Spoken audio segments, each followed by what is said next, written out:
ආයුබෝවන් ආදරණීය දරුදරියනි අපි අද සාකච්ඡා කරන්න යන්නේ විෂය නිර්දේශයේ තවත් වටිනාම පාඩම් එකකයක් වන මූල්‍ය කළමනාකරණය පාඩම එකකට අදාළ 6 වන පාඩම් පරිච්ඡේදය. එනම් මූල්‍ය වෙළඳපොළ නැත්නම් ශ්‍රී ලංකාවේ මූල්‍ය වෙළඳපොළේ ක්‍රියාකාරීත්වය. එතකොට ආර්ථික විද්‍යාව, ගිණුම්කරණය, ව්‍යාපාර අධ්‍යයනය කියන විෂයන් හදාරන ඕනෑම සිසුවෙක් අනිවාර්යයෙන්ම හඳුනාගත යුතු සංකල්පයක් තමයි මූල්‍ය වෙළඳපොළ කියන්නේ. Finance market. දැන් අපි කියන්නේ සිසුන් හැර සිසුන් පව සමහරට අයිති වෙන්න පුළුවන්. රටේ සියලුම වැඩිහිටි පුද්ගලයන් මේ මූල්‍ය වෙළඳපොළේ කොටස්කරු. ඒක තේරුම් ගන්න ඕනේ. සමහර විටනේ බොහෝ විට ඔබත් මේකේ කොටස්කරු. තේරුණාද? දැන් පුද්ගලයින්ගේ විවිධ වූ වුමනාවන් තියෙනවානේ. විවිධ වූ මූල්‍ය වුමනාවන්. දැන් අපිට අරමුදල් අවශ්‍ය වෙන හේතු ගණනාවක් තියෙනවානේ. අපේ දිනදා ජීවත් වීමට අවශ්‍ය භාණ්ඩ හා සේවා නැත්නම් පරිභෝජනය කරන්න අවශ්‍ය විවිධ වූ භාණ්ඩ හා සේවාත්පත් කරගන්න මුදල් අවශ්‍යයි. ඒ වගේම අපිට පදිංචිලා ජීවත් වෙන්න ගෙවල් දොරවල් කියලා අපි කියන්නේ නිවාස ඉදි කරන්න අවශ්‍යයි. ඉඩම් මිලදී ගන්න අවශ්‍යයි. තියෙන නිවාස නවීකරණය කරගන්න. ඒ කියන්නේ ආරක්ෂිත කැමරා පද්ධති සවි කරගන්න, වායු සමන පහසුකම් ලබා ගන්න. ඒ වගේ නවීකරණ පහසුකම් අවශ්‍යයි. ඊළඟට අපිට හදිසියෙ ලෙඩ රෝග ඇති වෙනවා. ඒ ලෙඩ රෝග වලට අපිට බෙහෙත් ගන්න අවශ්‍ය වෙනවා.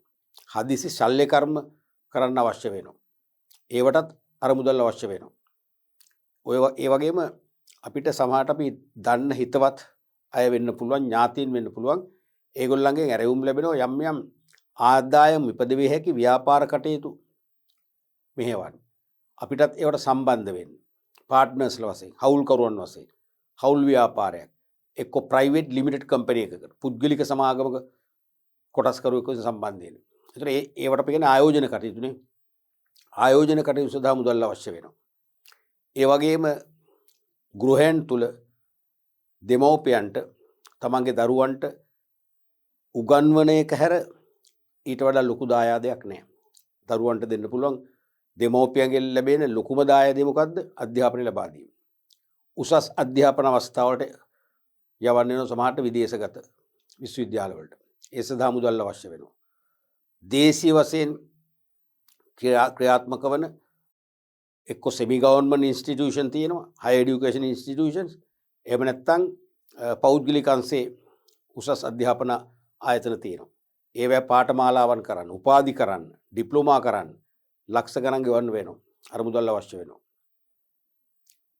ඒ වගේම විවිධ පරිත්‍යාග කරන්න. සමහරට තමන් ජීවත් වන ප්‍රදේශයේ ගමේ පන්සලේ නායක ස්වාමීන් වහන්සේ කියනවා ඒගොල්ලන්ගේ ආවාසගේ අබලන් වෙලා ආවාසගේ හදාගන්න අවශ්‍යතාවයක් තියෙනවා. ඒක දායක සභාවක් ඇඳවන රැස්වීමක් තියෙනවා. මොකද වෙන්නේ? දහස් ගණන් පරිත්‍යාග කරන්න වෙනවා. ඒ වගේම තමන්ගේ නිවසේ තියෙන වාහනවලට ඉන්ධන, ඩීසල්, පෙට්‍රල් වැනි දේවල් වලට අනිවාර්ය මුදල් වියදම් කරන්න වෙනවා. මම මේ කිව්ව උදාහරණ කීපයක්. ඔය වගේ කිව්නොකී තව 100 ගණනක් අපට වියදම් මාර්ග සහ ආයෝජන මාර්ග වලට මුදල් අවශ්‍ය වෙනවා. ඉතින් මේ රටක ජීවත් වෙන පුද්ගලයන් නැත්නම් ලංකාවේ ශ්‍රී ලාංකික අපි කොහෙන්ද මේ මුදල් සොයාගන්නේ? මූලිකවම අපි කරන රැකියාවලින් ලැබෙන වැටුප් ආදායම්. නැත්නම් අපි කරන වෘත්තියෙන් ලැබෙන ආදායම්. වෛද්‍ය වෘත්තියෙන් ආදායම් උපදවන්න පුළුවන්. ගුරු වෘත්තියෙන් ආදායම් උපදවන්න පුළුවන්. ඉංජිනේරු වෘත්තියෙන් ආදායම් උපදවන්න පුළුවන්. නීතිඥ වෘත්තියෙන් ආදායම් උපදවන්න පුළුවන්. මූලිකවම අපි වැටුප් ආදායම සහ වෘත්තිමය ආදායම අපි ඔය වියදම් මාර්ග සහ ආයෝජන මාර්ග වලට බැලන්ස් කරගන්නේ. තේරුණාද? නමුත් අපි උපයන වැටුප් හෝ අපේ වෘත්තියේ යෙදීමෙන්, අපි අදාළ වෘත්තිමය කටයුත්තක යෙදීමෙන් ලබන ආදායම් අපේ වැය මාර්ග සහ ආයෝජන අවස්ථා සඳහා යොදවන්න අමාරු වන අවස්ථා තියෙනවා. ප්‍රමාණවත් නැති වෙන අවස්ථා තියෙනවා. දැන් අපි තුමු හදිසියේ දරුවෙකුට විදේශ විශ්වවිද්‍යාලයකට යන්න අවස්ථාවක් ලැබුණොත් කොහොම හරි යවන්න ඕනේ. නැත්නම් ඒ දරුවා ජීවිත කාලෙට මානසිකව කඩා වැටෙන්න පුළුවන් අවස්ථාව හැමි වුණොත් නේ. ලක්ෂ ගාණක් සල්ලි අවශ්‍යයි. ඒ දේ ලබා දෙන්න. මොකද වෙන්නේ? ණය ගන්නවා. කොහෙන්ද ණය ගන්නේ? බැංකුවකින් ඉල්ලනවා. බැංකුවකින් ගන්න ප්‍රමාද නම් දෙන්න බැරි නම් බැංකුවේ කන්ඩිෂන්ස් වැඩි නම් ණය කොන්දේසි වැඩි නම් මොකද කරන්නේ?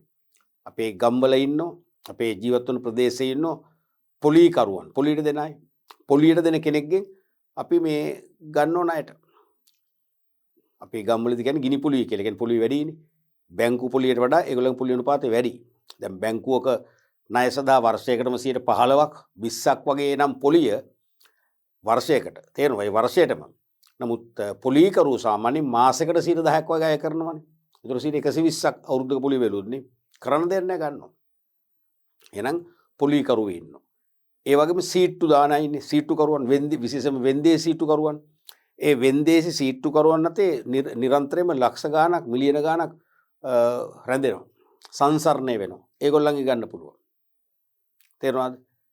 එතකොට එහෙම ගත්තොත් අපි ඒතර පොලිකරුවන් සීට්ටු කරුවන් වැනි අර මුදල් අතිරික්තතා ඇති අයගෙන් මුදල් ඌනතා ඇති මුදල් අවශ්‍ය අපි ණය ගන්නවා. එතකොට මූල්‍ය ගනුදෙනුවක් ඇති වෙනවා. ඒක තමයි ෆයිනෑන්ස් මාකට් කියන්නේ. ඒක තමයි අපි මේ පාඩමින් කතා කරන මූල්‍ය වෙළඳපොළ කියන්නේ. මම ඒක කිව්වා මේ මූල්‍ය වෙළඳපොළට රටක ජීවත් වෙන හැමදෙනාම සමහර විට සම්බන්ධයි. ඔබත් සම්බන්ධයි. සමහර විට ඔබට අපි තුමු විශේෂ පිරිමි දරුවන්ට දැන් මිත්‍රයෙක් කියනවා පාවිච්චි කරපු යතුරු පැදියක් තියෙනවා. පාවිච්චි කරපු පොඩි කාර් එකක් තියෙනවා. ඒක ගන්න මේ අවස්ථාවෙන් ප්‍රයෝජන ගන්න මේකද මේ වගේ chance එකක් හම්බෙන්නේ නැහැ. ඒගොල්ලෝ හදිස්සියකට විකුණන්නේ. නැත්නම් රට යන්නේ විකුණන්නේ. ඒගොල්ලෝගේ තියෙන සියලුම දීපල විකුණලා තමයි යන්න හදන්නේ. මේ chance එක ගමු කියලා. දැන් ඔබට එතකොට සමහරට ඔබේ නමින් අම්මලා තාත්තලා බැංකු ගිණුම් වල සල්ලි දාලා තියෙනවා. තව ලක්ෂ 2ක් 3ක් මදි. සමහරට ඔබත් යාළුවෙක්ගෙන් එක ලබා ගන්නවා. සමහරට යාළුවා පොලියක් එපයි කියලා කියනොත් ඔබ පොලියක්ම නොවේයි කිසියම් වැඩිපුර මුදලක් එක ආපහු දෙන්න එක ගත්තේ මත. එතකොට ඒ යාළුවාට ඔබට වඩා අතිරික්ත මුදලක් තිබුණා. ඔබට මුදල් ඌනතාවයක් තිබුණා. ඒක සපුරා ගන්න ඒ මිත්‍රයාගෙන් ඔබ අතමාරුවක් නැත්නම් ණය මුදලක් ගන්නවා. ඒකත් මූල්‍ය වෙළඳපොළ තමයි. ඒකත් ෆයිනෑන්ස් මාකට්. ඊළඟට විශේෂම ව්‍යාපාරික ප්‍රජාව ගොඩක් වෙලාවට යන්නේ බැංකු අයිරා පහසුකම් එක්ක තමයි. අපි නිකන් කීමට කියනවනේ ව්‍යාපාරිකයෝ ළඟ සල්ලි නැහැ කියලා. ඒක ඇත්තද? ඒතර අපි සමහරට කියනවා ඕගොල්ලෝ බිස්නස් කරන අය, ඕගොල්ලෝ බිස්නස්මන්ලා. ඕගොල්ලෝ ළඟ සල්ලි නැත්තම් දෙයයන් වහන්සේ ළඟ සල්ලි නැහැ. එහෙම කියනවනේ. නමුත් ඇත්ත කතාව ව්‍යාපාරිකයෝ ළඟ සල්ලි නැහැ තමයි. ව්‍යාපාරිකයෝ ළඟ සල්ලි නැහැ. ව්‍යාපාරිකයන් නොවන කුටුම්බවල ජීවත් වන අපි ළඟ සල්ලි තියෙනවා. ඒක තමයි ඇත්ත කතාව. පිළිගන්නවද ඒක? මොකද්ද හේතුව? දැන් අපි හිතමු ඔයාලගේ අම්මා තාත්තා දෙන්නම යම් රැකියාවක හෝ වෘත්තියක යෙදෙනවා කියලා. තේරුණාද? ඒතර ඒගොල්ලෝට මාසිකව ස්ථිර වූ ආදායමක් ලැබෙනවා. ඒතර ඒගොල්ලෝක බැලන්ස් කරනවානේ. ගෙදර ආහාර පාන වලට මෙච්චරයි. දරුවන්ගේ අධ්‍යාපන කටයුතු වලට මෙච්චරයි. වාහන තිබෙනගේ වාහන වල ඉන්ධන වලට මෙච්චරයි. ලෙඩක් දුකක් හදිස්සියක් වුණාන් පස්සේ ගන්න මෙච්චරයි. කියලා වෙන් කරලා තව මුදලක් ඉතුරුනොත් මොකද කරන්නේ? බැංකුවල දානවා. ඉතිරි කිරීමේ ගිණුම කොහිස්තරදන් පතුක දානවා. නැත්නම් ඉතිරි කිරීමේ ගිණුමක දාගෙන ඇවිල්ලා මාස 3ක් 4ක් 5ක් 6ක් එකතු වුණාට පස්සේ ලක්ෂ ගාණක් වුණාන් පස්සේ ඒක දානවා වැඩි පොලිටි ස්ථාර තන්පතුක. එහෙමනේ වෙන්නේ. එහෙම වෙනවා. නමුත් ඒ දෙයම ව්‍යාපාරිකෙක් වුණා නම් ව්‍යාපාරිකයට ආදායම් ලැබෙනවා. ලාභ ලැබෙනවා. ඒ ලාභ බැංකුවේ දානවා අඩුයි. මොකද කරන්නේ? ඒ ලාභ ව්‍යාපාරයේම ප්‍රතිආයෝජනය කරනවා. ඒ කියන්නේ ව්‍යාපාරය එයා බලන්නේ දිනෙන් දින කාලෙන් කාලයට ටයිම් ටු ටයිම් එක්ස්පෑන්ඩ් කරගන්න. ව්‍යාපාරය ප්‍රසාරණය කරගන්න. පුළුල් කරගන්න බලන්නේ. එක්ක තවත් යන්ත්‍රයක් ගල යන්ත්‍ර සවි කරනවා. ගබඩාව පුළුල් කරනවා. තේරුණාද? නවීන තාක්ෂණ පහසුකම් ආදේශ කරනවා. ඒ වගේ වෙන්නේ. ඒ ලැබෙන ලාභය යොදවනවා. එතකොට ව්‍යාපාරිකයෝ ළඟේ සල්ලි ඉතුරු වෙන්නේ නැහැ. ඒගොල්ලන්ගේ බැංකු පොත්වල සල්ලි වැටෙන්නේ නැහැ. මම කියකෝ ඒගොල්ලන්ගේ සල්ලි නැහැ. දැන් අපි කියන්නේ බිස්නස්මන් කෙනෙක් ළඟ සල්ලි නැත්තම් අපි ළඟ තියෙන්නේ. ඇත්තරම නෑ තමයි. මොකද හේතුව ඒගොල්ලෝ නිරන්තරයෙන්ම කරන්නේ ප්‍රතිආයෝජනේ රීඉන්වෙස්ට්මන්ට්. ලාභ ලැබෙනවා, අපිට වැටුප් ආදායම් ලැබෙනවා, වෘත්තිමය ආදායම් ලැබෙනවා. අපි කොටසක් බැංකුවේ තැන්පත් කරනවා. අරගොල්ලෝ තැන්පත් කරනව වෙනුවට කරන්නේ ව්‍යාපාරේ වැඩි දියුණු කරන්න, ව්‍යාපාරේ පුළුල් කරන්න නැවත ආයෝජනය කරනවා. ඒකෙන් බැංකු පොලියට වඩා වැඩි ආදායමක් ලැබෙනවා. ඒ නිසා ඒගොල්ලන්ගේ සල්ලි නෑ. ඒ නිසා නිරන්තරයෙන්ම ව්‍යාපාරිකයින් ගෙනියන්නේ මොකද්ද? රෝලනේ. එහෙමනේ විවහාරේ තියෙන්නේ. ලංකාවේ ව්‍යාපාරික ප්‍රජාව අතර තියෙන සිංහල හා ඉංග්‍රීසි මිශ්‍රිත වහර තමයි අපි රෝලක් ගෙනියන්නේ. ගල් රෝලක් එහෙම නෙමෙයි තේරුණාද? අපි රෝලක් ගෙනියන්නේ. එහෙමනේ කතාව. ඇත්ත කතාව ඒක තමයි. රෝල තමයි යන්නේ. කියන්නේ ඒගොල්ලෝ එක බැංකුවකින් බැංකු අයිරාවක් ගන්නවා. අයිරාවෙන් ඒගොල්ලන්ට අවශ්‍ය ආයෝජන කටයුතු කරගන්නවා. එතකොට ඒ අයිරාව මාස 3කින් හෝ වසරකින් පියවන්න කිට්ටු වෙනකොට සමහරට ඊළඟ බැංකුවෙන් මොකද ඒගොල්ලෝ බැංකු කීපයක ගිණුම් පවත්වාගෙන යනවා. සාමාන්‍ය ලංකාවේ ව්‍යාපාරිකයෝ බැංකු කීපයක ගනුදෙනු කරුවෝ ඊළඟ බැංකුවේ අයිරාව කරන අරක සෙටල් කරනවා. ඔයගේ කොහොම හරි බැලුවම හැමදාම ණය. අපි හිතමු එකවරම ෂණිකව ව්‍යාපාර කටයුතු නවත්තන්න උනා කියලා. නැවතුත් සමහරට ඒගොල්ලෝ ණය බැංකු කීපෙට ණය ගවන්න තියෙනවා. ඔක තමයි ඇත්ත කතාව. එතකොට ගොඩක් වෙලාවට ව්‍යාපාර පවත්වගෙන යන්නේ. අපි කියන්නේ ව්‍යාපාර රන් කරනවා කියලා, දුවනවා කියලා. ව්‍යාපාර පවත්වගෙන යන්නේ විශේෂයෙන්ම බැංකු ණය සහ බැංකු අයිරා මගින්. තේරුණාද? ඒතර බැංකු අයිරාව කියන එක తాවකාලිකයි නැත්නම් කෙටි කාලීනයි. බැංකු ණය කියන එක මොකද්ද? දිගු කාලීනයි. බැංකු ණය කියන එක දිගු කාලීනයි. තේරුණාද? ඒතර දිගු කාලීන ණය, කෙටි කාලීන ණය දෙකෙන්ම ව්‍යාපාර කටයුතු ඒගොල්ලෝ නඩත්තු කරනවා, පවත්වාගෙන යනවා. තේරුණානේ? එතකොට දැන් මේ බැංකු ආයතන, වාණිජ්‍ය බැංකු, මූල්‍ය සමාගම්, ඒ වගේම සංවර්ධන බැංකු, ඉතිරි කිරීම බැංකු, නැත්නම් ආයෝජන බැංකු, විදේශ රටකට නම් අපේ රටේ නැහැ තාම එක්සිම් බැංක්ස්, එක්සිම් බැංකු, ඒ කියන්නේ එක්ස්පෝර්ට් ඉම්පෝර්ට් බැංක් කියන එක, එක්සිම් බැංකු, ආනයන අපනයන ව්‍යාපාරිකයන්ටම මූල්‍ය පාසුකම් සපයන විවිධ මූල්‍ය ආයතන තියෙනවා. තේරුණාද? එතකොට අපි බැංකු වලින් ණය ගන්නවා, අරමුදල් සපය ගන්නවා, මූල්‍ය සමාගම් වලින් සපය ගන්නවා, ග්‍රාමීය බැංකු, ග්‍රාමීය ව්‍යාපාරික ප්‍රජාව ග්‍රාමීය බැංකු වලින් සපය ගන්නවා, සංවර්ධන හා ආයෝජන බැංකු වලින් සපය ගන්නවා. ඒ වගේම පොලිකරුවන්, සීට්ටුකරුවන් වැනි ණය දෙන පුද්ගලයන්ගෙන් සපය ගන්නවා. මේ කාගෙන් සපය ගත්තත් එතන ඇති වෙන්නේ මොකද්ද? මූල්‍ය ගනුදෙනුවක්. ෆයිනෑන්ෂියල් ට්‍රාන්සැක්ෂන් තමයි එතන ඇති වෙන්නේ. මූල්‍ය ගනුදෙනු ඇති වෙන්නේ. ඒ කියන්නේ අරමුදල් සපයුම් කරුවෝ අරමුදල් සපයනවා, අරමුදල් අවශ්‍යයි, අරමුදල් ලබා ගන්නවා, මිලදී ගන්නවා. ඒ කියන්නේ නිශ්චිත කාලයක් තුල කිසියම් ප්‍රතිලාභයක් පොලියක් සමග ආපසු ගෙවීම එක ගත්ත ඇතුව. එහෙනම් අන්නේ මූල්‍ය ගනුදෙනු සමස්තය තමයි මූල්‍ය වෙළඳපොළ කියන්නේ. එහෙමනම් මමත් ඔබත්, මම සමහරට ව්‍යාපාරිකයෙක් නොවෙන්න පුළුවන්, ඔබත් ව්‍යාපාරිකයෙක් නොවෙන්න පුළුවන්.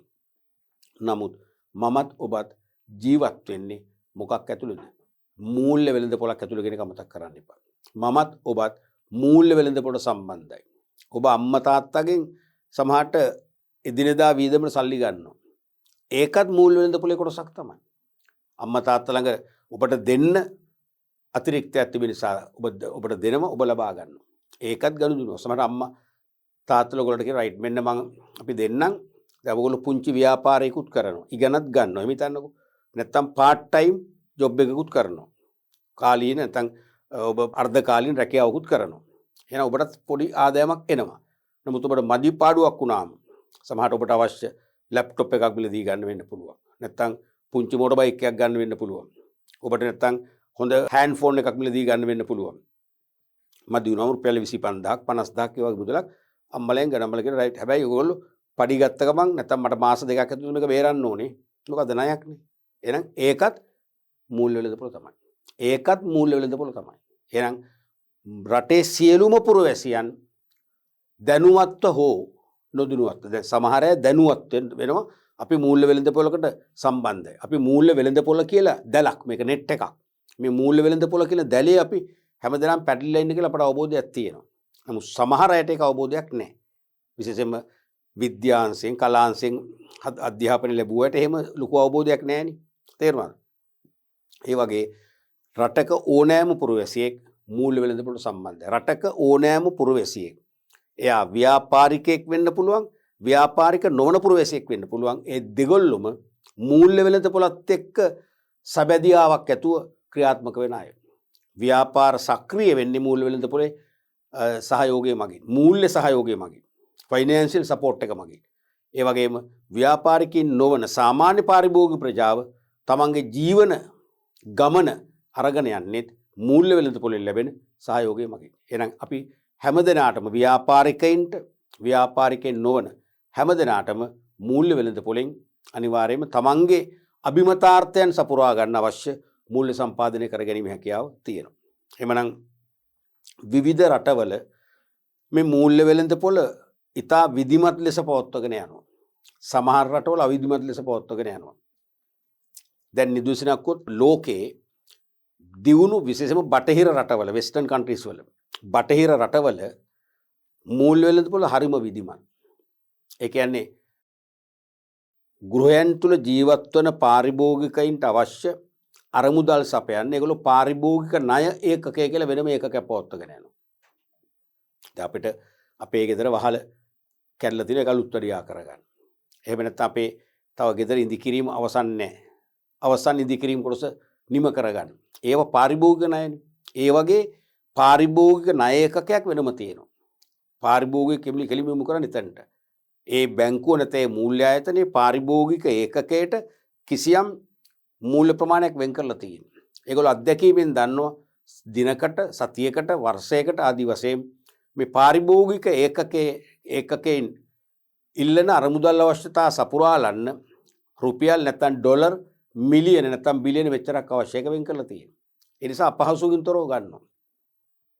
තේරුණාද? ඊළඟට තියෙනවා ව්‍යාපාරික බැංකු ඒකක කියලා එකත් වෙනම අංශයක්. ව්‍යාපාර කටයුතු සඳහා ව්‍යාපාර ආරම්භන්න, තියෙන එක වැඩි දියුණු කරන්න, පුළුල් කරන්න, ව්‍යාපාර අත්පත් කරගන්න අරමුදල් අවශ්‍යතා තියෙන අයවන් පස්සේ ගිලි මෙතනට යමු වෙනවා. ඒගොල්ලන්ටත් අර වගේම අරමුදල් ණය මුදල් සැපීමට අවශ්‍ය අරමුදල් සංචිතයක් පවත්වාගෙන යනවා. හරි පිළිවෙලයි ඒ රටවල. තේරුණාද? ඊළඟ ඒ වගේම සමහර බටහිර රටවල විශේෂයි ජපානයේ පවක තියෙනවා. බටහිර දැන් ජපානයේ බටහිර රටක් නෙවෙයිනේ. ජපානයේ ඇතුළු ආසියාතික රටවල්, චීනයේ, ඒ වගේම බටහිර රටවල් වල කෙටිකාලීන අරමුදල් අවශ්‍යතා සපුරාලන්න වෙනම මූල්‍ය ආයතන තියෙනවා. කෙටිකාලීන මූල්‍ය අවශ්‍යතා සපුරාලන්න වෙනම මූල්‍ය ආයතන තියෙනවා. දිගුකාලීන මූල්‍ය අවශ්‍යතා සපුරාලන්න වෙනම මූල්‍ය ආයතන තියෙනවා. වෙනම මූල්‍ය ආයතන තියෙනවා. හරි පිළිවෙලයි එතකොට විධිමත්. තේරුණාද? එතකොට දැන් අපේ රටේ සාපේක්ෂව එහෙම නැහැ නිතාම. අපේ රටේ එකම මූල්‍ය ආයතනයෙන් තමයි කෙටිකාලීන මූල්‍ය අවශ්‍යතා මෙන්ම දිගුකාලීන මූල්‍ය අවශ්‍යතා සපුරාලන්නේ. තේරුණාද? ඒ වගේ ලංකාවේ එතකොට අපි මේක මම කියන්න ගියේ, මම කිව් කතාවෙන් කියන්න ගියේ ලංකාවේ සෑම පුද්ගලයෙක්ම මූල්‍ය වෙළඳපොළට සම්බන්ධයි. ඒ මූල්‍ය වෙළඳපොලේ සමහර මූල්‍ය සැපයුම් කරන අවිධිමත් සැපයුම් කරන වශයෙන් පිළිගන්න වෙන්නේ. ගොඩාක් මූල්‍ය සැපයුම් කරන විධිමත් මූල්‍ය සැපයුම් කරන වශයෙන් පිළිගන්න වෙනවා. සියලුම බැංකු, වාණිජ බැංකු, ග්‍රාමීය බැංකු, සංවර්ධන බැංකු, ඉතිරි කිරීම බැංකු විධිමත් මූල්‍ය වෙළඳපොළ සැපයුම් කරන වෙනවා. පොලීකරුවන්, සීට්ටුකරුවන්, උකස්කරුවන්, දැන් සමහර උගසර ගන්න, උගසර අරන් අය දෙන්නේ. අපේ වත්කම උගසර ගන්න. ඒ උකස්කරුවන්, පොලීකරුවන්, සීට්ටුකරුවන් වැනි අය අවිධිමත් මූල්‍ය වෙළඳපොළේ මේ සමාජික වශයෙන් පිළිගන්න වෙනවා. තේරුණාද? විධිමත් අවිධිමත් දෙකම තියෙනවා. කොහොම වුණත් හැම පුද්ගලයෙකුටම අරමුදල් අවශ්‍යතා ඇති වෙනවා. හැම ව්‍යාපාරිකයෙකුටමත් එහෙමයි. මේ අරමුදල් අවශ්‍යතා සපුරාලන්න විවිධ පුද්ගලයන් සහ ආයතන ක්‍රියාත්මක වෙනවා. ඒ කියන්නේ අරමුදල් අතිරික්තතා ඇති පුද්ගලයන් සහ ආයතන අරමුදල් ඌනත ඇති පුද්ගලයන් සහ ආයතන වෙත අරමුදල් සම්පාදනය කර දෙනවා. ඒ හරහා තමයි මූල්‍ය වෙළඳපොළ නිර්මාණය වෙන්නේ. ඒ හරහා තමයි මූල්‍ය වෙළඳපොළ නිර්මාණය වෙන්නේ. තේරුණාද? එතකොට අපි මේ කතා කරන මූල්‍ය වෙළඳපොළ 아무තු දෙයක් නෙවෙයි. අපිද නියැලෙන, අපිද සම්බන්ධ වන, අපද ක්‍රියාත්මක වන තත්වයක් තමයි මූල්‍ය වෙළඳපොළ කියන්නේ. අලුත් දෙයක් නෙවෙයි. තේරුණාද? කෙටි කාලීන හෝ දිගු කාලීන වූ අරමුදල් අවශ්‍යතා සපයාගත හැකි, සපුරාගත හැකි අවස්ථා නැත්නම් තත්වය තමයි මූල්‍ය වෙළඳපොළ කියන්නේ. තේරුණාද? එතකොට අපි මුලින්ම බලමු මූල්‍ය වෙළඳපොළ ෆයිනෑන්ස් මාකට්. කෙටිකාලීන හෝ දිගුකාලීන අරමුදල් සපයන්නන් හා අරමුදල් ඉල්ලුම් කරන්නන් සම්බන්ධ කරමින් මූල්‍ය ගනුදෙනු සිදු කරන ස්ථානයක් හෝ අවකාශයක් මූල්‍ය වෙළඳපොළක් ලෙස හැඳින්වේ. එතකොට දිගුකල් කෙටිකල් දෙක ගැනම කියනවා. දැන් කෙටිකාලීන හෝ දිගුකාලීන අරමුදල් සපයන්නන් හා අරමුදල් ඉල්ලුම් කරන්නන් සම්බන්ධ කරමින් මූල්‍ය ගනුදෙනු සිදු කරන ස්ථානයක් හෝ අවකාශයක්. එක්කෝ ස්ථානයක් නැත්නම් අවකාශයක්, ස්පේස් එකක්.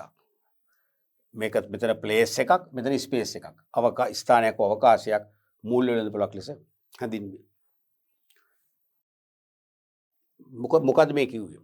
සමහර විට අපි දැන් බැංකුවකට අපි පෞද්ගලිකව යනවා. ගිහිල්ලා බැංකු කළමනාකරු හෝ ණය සම්බන්ධ විධායක නිලධාරියෙක් හෝ නිලධාරිනියක් මුණ ගැහිලා කෙටි සාකච්ඡාවක් කරලා අවශ්‍යතාවය පැහැදිලි කරලා ඊට පස්සේ ඒගොල්ලෝ කියනවා ණය ගැනීමට අපි අනුගමනය කළ ක්‍රියාපටිපාටි කියලා අපිට ඉල්ලුම් පත්‍ර දෙනවා. අපි ඉල්ලුම් පත්‍ර සම්පූර්ණ කරලා අවශ්‍ය ලිපි ලේඛන සම්පාදනය කරලා නැවත වාර දෙනවා. දුන්නා පස්සේ ඉල්ලුම් පත්‍ර ඇගීමට ලක් කරනවා. අපට ණය දෙන්නේ සුදුසුද නැද්ද? අපේ ණය ආපසු අය කර ගැනීම හැකියාව තියෙනවද? මොකද බොල් නැති කරගන්න කැමති නැහැ බැංකුව. තේරෙනවද? ඒ වගේ තීරණය කරලා අපට ණය මුදාහරින්න කටයුතු කරනවා. ඒතර එතනදී අපි බැංකුවට ගිහිල්ලාම ඒ වැඩේ කරගන්නවා. ඒතර අපි ගියාම කියන රයිට් ඔන්න දැන් ඔයාලගේ account එකට අපි මේ loan එක දැන් බැර කරනවා. දැන් රුපියල් 25000ක් 50000ක් වගේ ලක්ෂයක් වගේ loan එකකට නම් සල්ලි counter එකෙම දෙනවා. නැත්නම් මිලියන ගානක නෑක සම නතර දෙන්නේ නෑනේ. ගිණුමට බැර කරනවා අපි වරින් වර ඒක ජංගම ගිණුමෙන් නම් චෙක් පත් නිකුත් කරලා ගන්නවා. ඉතිරි කිරීමේ ගිණුමෙන් නම් එක්ක අපි ඩෙබිට් කාඩ් එක පාවිච්චි කරලා ගන්න පුළුවන් ATM යන්ත්‍රයෙන්. එහෙම නැත්නම් මුදල් ආපසු ගැනීමේ හරතුණ්ඩුවක් සම්පූර්ණ කරලා ඉතිරි කිරීමේ පාස්පෝර්ත සමග බාර දීලා සල්ලි ගන්න පුළුවන්. බලන්න එතනදී බැංකු කරුව තමයි අරමුදල් සැපයුම් කරුව. අපි තමයි අරමුදල් ගැනුම් කරුව. එහෙනම් දෙගොල්ලෝ අතර මූල්‍ය ගනුදෙනුවක් ඇති වෙනවා. ඒ දෙගොල්ලෝ එකිනෙකට සම්මුඛ වෙනවා. එහෙනම් ඒ මූල්‍ය ගනුදෙනුව සිදුවන ස්ථානයක් අපට පේනවා. ඒක තමයි වෙළඳපොළ ස්ථානයක් කිව්වේ. ඇතැම් විට අද ඔන්ලයින් බැංකින් ප්‍රොසෙස් එක මුළු ලෝකෙම ජනප්‍රියලා තියෙනවා. ලංකාවෙත් එහෙමයි. එහෙනම් අපි බැංකුවට නොගිහිල්ලාම අපි අන්තර්ජාලය ඔස්සේ බැංකුව සමග සම්බන්ධ වෙලා අන්තර්ජාලය ඔස්සේ බැංකුව සමග සම්මුඛ වෙලා අපි බැංකු ණය ලබා ගන්න පුළුවන්. අපේ ගිණුමට සල්ලි බැර කරව ගන්න පුළුවන්. ඒතර අපි බැංකුවත් එතන නැත්නම් බැංකුව නැමැති අරමුදල් සැපයුම් කරු. බැංකුව නැමැති අරමුදල් සැපයුම් කරු සහ අරමුදල් ගැනුම් කරුවන අප එකිනෙකට භෞතිකව සම්මුඛ වීමක් වෙන්නේ නැහැ. සම්මුඛ නොවි අරමුදල් නැත්නම් අරමුදල් අවශ්‍යතාවයේ නැත්නම් මූල්‍ය ගනුදෙනුව સમાપ્ત කරගන්නවා. එහෙනම් එතන ස්ථානයක් පෙන්වන්නේ නැහැ. ඒක තමයි අවකාශයක් කියලා කියන්නේ. එහෙනම් කෙටි කාලීන හෝ දිගු කාලීන අරමුදල් සපයන්නන් හා අරමුදල් ඉල්ලුම් කරන්නන් සම්බන්ධ කරමින් මූල්‍ය ගනුදෙනු සිදු කරන ස්ථානයක් හෝ අවකාශයක් තමයි මූල්‍ය වෙළඳපොළක් කියන්නේ. ෆයිනෑන්ස් මාකට් එක කියලා කියන්නේ. මෙම වෙළඳපොළ තුල මූල්‍ය ගනුදෙනු සිදුවන්නේ කෙටි කාලීන හෝ දිගු කාලීන මූල්‍යවත්කම් එක්කෝ මූල්‍යවත්කම් හෙවත් මූල්‍ය උපකරණ විකිණීම හා මිලදී ගැනීම තුලින්. තේරුණාද? මෙම වෙළඳපොළ තුල කෙටි කාලීන හා දිගු කාලීන මූල්‍යවත්කම් හෙවත් මූල්‍ය උපකරණ සම්බන්ධ කරගෙන තමයි මේ මූල්‍ය ගනුදෙනු වෙන්නේ. නිකම්ම කට වචනෙට වෙන්නේ නැහැ. විවිධ වූ මූල්‍ය උපකරණ හෙවත් මූල්‍යවත්කම් විකිණීම හා මිලදී ගැනීම ඔස්සේ තමයි මේ මූල්‍ය ගනුදෙනු ඇති වෙන්නේ. ඒ තුලින් මූල්‍ය සම්පාදනය සිදු වෙන්නේ. දැන්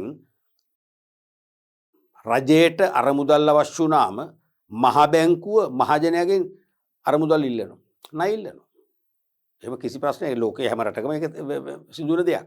තේරෙනවද? මහ බැංකුව රජයේ වෙනුවෙන් මහජනයාගෙන් ණය ඉල්ලනවා. ඉල්ලුම කටවචනට අපි දෙන්න සූදානම්ද? නැහැ. අපි අවුරුදු 2කින් 3කින් 5කින් 10කින් කල්පිරණ ණය දීලා කල්පිරණ දවසට අපි මහ බැංකුවෙන් ණය ඉල්ලුවම මහ බැංකුවකුත් අපි ඕගොල්ලන්ගෙන් ණය ගත්තේ නැහැ.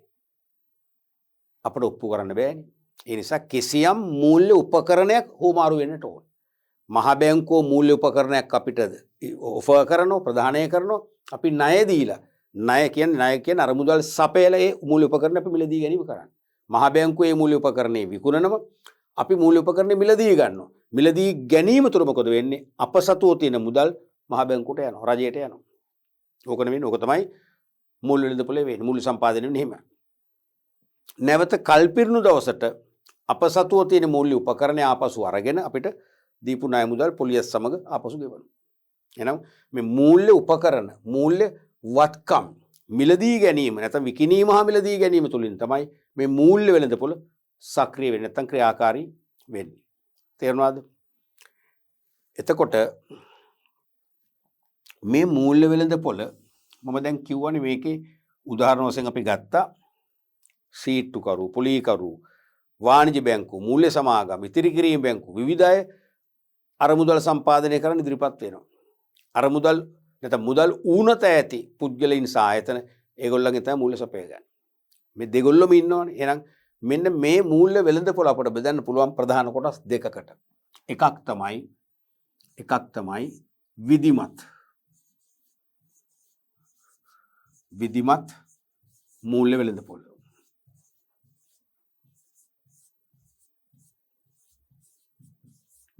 අපි උඩ කියන ඉංග්‍රීසියෙන් formal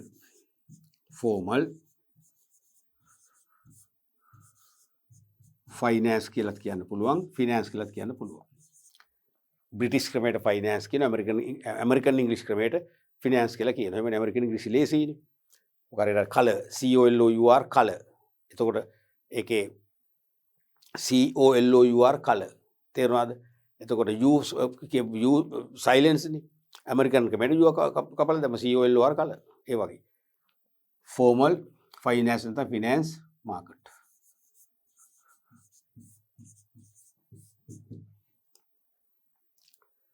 විධිමත් මේ කියන්නේ පිළිගත් මූල්‍ය සම්ප්‍රදායන්. හොඳට අහගන්න. පිළිගත් මූල්‍ය සම්ප්‍රදායන් අනුගමනය කරමින් ව්‍යවස්ථානුකූලව නැත්නම් ව්‍යවස්ථාවන්ට අනුකූලව මූල්‍ය ගනුදෙනු සිදුවන වෙළඳපොළ තමයි විධිමත් මූල්‍ය වෙළඳපොළ කියන්නේ. තේරුණාද? පිළිගත් මූල්‍ය සම්ප්‍රදායන්. ඒ කියන්නේ මූල්‍ය ගනුදෙනු සිදු කරන ක්‍රමවේද. දිගු කලක් තිස්සේ ඒ මූල්‍ය ගනුදෙනු පවත්වාගෙන යන ක්‍රමවේද තියෙනවා. ඒවා තමයි මූල්‍ය සම්ප්‍රදායන් කියන්නේ. දැන් බැංකුවකින් ණයක් ඉල්ලුවම ඉල්ලමු මොහොතේම ණය දෙන්නේ නැහැ නේ ඉඳා කියලා. ඒ ණය මුදා හැරීමේ ක්‍රමවේදයක් තියෙනවානේ. අපෙන් තොරතුරු විමසනවා, වාචිකව විමසනවා. එක්කෝ මංගත ක්‍රමයට ඔන්ලයින් ක්‍රමයට නැත්නම් අපි බැංකුවට කැඳවලා අපි විමසනවා. ඊට පස්සේ අපෙන් ලිඛිතව අපි කියන දේවල් ප්‍රකාශ කර අපි ලිඛිතව සාක්ෂි ඉදිරිපත් කරන්න ඕනේ. වැටුප් වාර්තා දෙන්න වෙයි, ආදායම් වාර්තා දෙන්න වෙයි. විශේෂයෙන්ම අපි ව්‍යාපාර කරනවා නම් ආදායම් ලබනවා නම් බදු ගෙවනවානේ. අනිවාර්යෙන් බදු වාර්තා. මොකද බදු ගෙවනවා කියන්නේ පැහැදිලිවම එයා ආදායම ලබනවා. ආදායම නොලබන කෙනෙක් බදු ගෙවන්නේ නැහනේ. තේරුණාද? මම එක්තරා කාලයක එක්තරා ලෝන් එකක් ගන්න ගිහලා මම කිව්වා මම ඉන්කම් ටැක්ස් ගෙවනවා කියලා. එහෙනම් ප්‍රශ්නයක් නැහැ. ඉක්මනට ඔයාට ඉක්මනට ලෝන් එක ගන්න පුළුවන්. මම කිව්වා මෙහෙමයි ඉතින් මම ඉන්කම් ටැක්ස් ගෙවන්නේ බොහොම සුළු මුදලක් කියලා මුදලත් කිව්වා මම. මගේ තියෙන මෝඩකමට මුදලත් කිව්වා බොහොම සුළු මුදලක් කියලා ගෙවන්නේ. ඒක ප්‍රශ්නයක් නැහැ. අපි දන්නවා කොහොමද ඉන්කම් ටැක්ස් අඩු වෙන ගෙවන්නේ. ඔන්න දීපු උත්තරේ. කියන්නේ බැංකුවේ දන්නවා රුපියල් 10ක් හරි ඉන්කම් ටැක්ස් ගෙවනවා කියන්නේ රුපියල් 10 ගණන් ආදායම් ලැබෙන කෙනෙක්. තේරුණාද? ඒ වගේ ඒ කියන්නේ ඒ මූල්‍ය අවශ්‍ය කෙනාට ඒ අරමුදල් අවශ්‍යද? අරමුදල් එයාට සපයා දුන්නොත් ආපසු අය කරගන්න පුළුවන්ද? ආපසු ගෙවන්න යට මූල්‍ය ශක්්‍යතාවය ආදායම් තියෙනවද? එයා විශ්වාසවන්ත කෙනෙක්ද? එහෙම තියෙනවනේ. ඒ ක්‍රමවේදයක් අනුගමනය කළ තමයි අවසානයේ අරමුදල් නැත්තම් ණය සපයන්න කටයුතු කරන්නේ. ඒක තමයි මූල්‍ය සම්ප්‍රදායක් කියන්නේ. එතනදී ඒකේ ඒ ණය ගන්න යන බැංකුවට Xද Yද Z ප්‍රශ්නයක් නැහැ. හැමෝටම ඒකාකාරී ක්‍රමවේදයක් අනුගමනය කරන්න. ඒක තමයි පිළිගත් මූල්‍ය සම්ප්‍රදායන් කියන්නේ. දැන් පිළිගත් මූල්‍ය සම්ප්‍රදායන් නැත්නම් එකිනෙකාට වෙනස් වූ ක්‍රමවේද තමයි ණය දීමේ අනුගමනය කරන්නේ. අවිධිමත් මූල්‍ය වෙළඳපොළ වෙන්නේ ඒකයි. මේක එහෙම නැහැ. මේක ඒකාකාරයි. මම ණය ගන්න ගියත් රටක අපි හිතමු මුදල් ඇමතිවරයා ණය ගන්න ගියත් මහ බැංකුව අධිපතිවරයා පෞද්ගලිකව යාට පාරිභෝගික ණයක් ගන්න ගියත් අනුගමනය කරන ක්‍රමවේදය එක හා සමානයි. එකම ප්‍රොසීඩර් එක තමයි යන්නේ. ඒක තමයි පිළිගත් සම්ප්‍රදාය. ඒ වගේම ව්‍යවස්ථානුකූලයි. ඒ කියන්නේ රටේ දැන් ඒ අදාළ බැංකුවට සම්බන්ධ ව්‍යවස්ථා තියෙනවානේ නීති රීති. ඒ නීති රීති වලටත් එකඟ වූ ක්‍රම වලට තමයි මූල්‍ය සම්පාදනය කරන්නේ. ඒක තමයි විධිමත් මූල්‍ය වෙළඳපොළක ගති ලක්ෂණ වෙන්නේ. එහෙනම් එකක් තමයි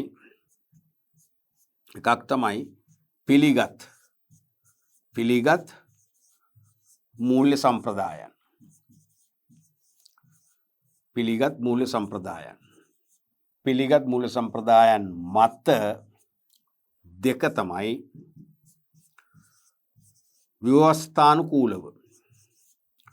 ව්‍යවස්ථානුකූලව ඒ කියන්නේ පවතින ව්‍යවස්ථාවන්ට නීති රීති දෙකටම අදාළව ව්‍යවස්ථානුකූලව මූල්‍ය සම්පාදනය කරන මූල්‍ය ආයතන සමූහයකින් මෙය සමන්විත වේ. උදාහරණ A වාණිජ බැංකු,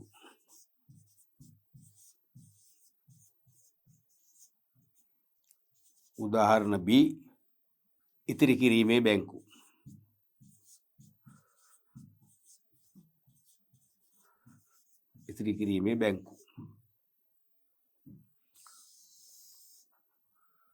උදාහරණ C සංවර්ධන බැංකු, ඩෙවලොප්මන්ට් බැංක්ස්, සංවර්ධන කාර්ය සඳහා ණය දෙන ආයතන, සංවර්ධන බැංකු. උදාහරණ D ග්‍රාමීය බැංකු, උදාහරණ E මූල්‍ය සමාගම් නැත්නම් මුදල් සමාගම්, මූල්‍ය සමාගම් ආදී රටේ පිළිගත් මූල්‍ය ආයතන කීපයක් ඒකාබද්ධ වෙලා තමයි මේ විධිමත් මූල්‍ය වෙළඳපොලේ මූල්‍ය ගණිතුණු සක්‍රිය කරන්නේ. මේගොල්ලෝ තමයි මූල්‍ය වෙළඳපොලක අසහාය සාධකය වෙන්නේ. දැන් සාමාන්‍ය පාරිභෝගික භාණ්ඩ අලෙවි වෙන වෙළඳපොලක අසහාය සාධක වශයෙන් පිළිගන්නේ ගැනුම්කරුවා නැත්නම් ගනුදෙනුකරුවා නැත්නම් පාරිභෝගිකයා. මොකද පාරිභෝගිකයෝ භාණ්ඩ ඉල්ලනව නම් තමයි විකිණීමක් නැත්නම් වෙළඳාමක් වෙන්නේ. විකුණුම් කරන ලාභ ලැබෙන්නේ නැත්නම් නෑනේ. ඒ නිසා එතන අසහාය සාධකය වෙන්නේ පාරිභෝගිකයා. මූල්‍ය වෙළඳපොලේ අනිත් පැත්තට යන්නේ විරුද්ධ විදිහට. මූල්‍ය වෙළඳපොලේ ප්‍රධාන සාධකයේ අසහාය සාධකයේ ප්‍රධාන බලවේගය වෙන්නේ මූල්‍ය සැපයුම්කාර ආයතන. ඇයි හේතුව? ණය ගන්න ඕන තරම් ඉන්නවා. මිලියන ගණන් මිනිස්සු පොලිමේ යන ණය ගන්න. ණය දෙන ආයතන අඩු. අනික අපි ඉල්ලන ණය ප්‍රමාණයම සපයන්න පුළුවන්. අපි මිලියන 100ක් ඉල්ලලා අපිට මිලියන 10ක් දීලා වැඩක් නැහැ නේ. තේරෙනවද? ඒ නිසා ණය දෙන ආයතන තමයි මූල්‍ය වෙළඳපොලක ප්‍රබලම සාධකයේ වෙන්නේ. ඒ හැමදේනම විධිමත් මූල්‍ය ආයතන. මේ වගේ පිළිගත් මූල්‍ය සම්ප්‍රදායන් අනුගමනය කරන ඒ ආයතනවල බලපාන ව්‍යවස්ථාවන්ට අනුකූලව ව්‍යවස්ථාවලින් නියම කර ඇති නෛතික විධිවිධාන වලට අනුකූලව මූල්‍ය සම්පාදනය කර දෙන ආයතන සමූහයකින් තමයි මේ විධිමත් මූල්‍ය වෙළඳපොළ නිර්මාණය වෙන්නේ. ඊට පස්සේ ඔක දෙවෙනි වර්ගය තමයි අවිධිමත් මුදල් වෙළඳපොළ. අවිධිමත් මූල්‍ය මුදල්නේ මූල්‍ය අවිධිමත් මූල්‍ය වෙළඳපොළ.